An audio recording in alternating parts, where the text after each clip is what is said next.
This is the Train Domain's weekly tips and tricks video. This week's tip is part 1 of using Presenter View in PowerPoint. For the PowerPoint versions that are 2007 and newer, the option of Presenter View is available.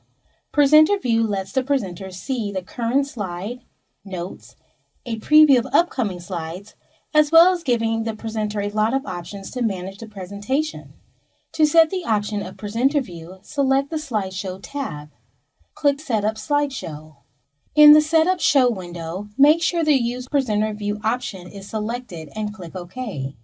To begin the slideshow from the Slideshow tab, click From Beginning to start the presentation. If your computer is attached to a second monitor, the presentation should automatically appear on the secondary monitor, and the presenter view should appear on the primary monitor for the presenter to view.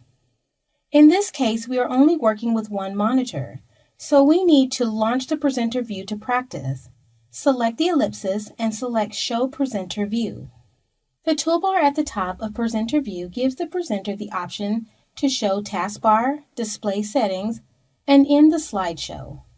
On the left of the screen, the presenter view displays the current slide in the presentation. In the upper left-hand corner of the slide, the duration of the slide is shown. In the upper right-hand corner of the slide, the current time on the computer is displayed. In the upper right-hand corner of the screen, a preview for the next slide shows.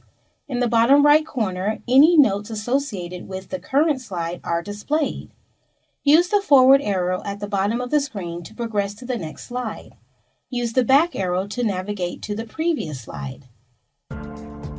If you like this video, please hit that like button, share, and don't forget to follow us on our social media platforms for more tips and tricks videos from the Train Domain.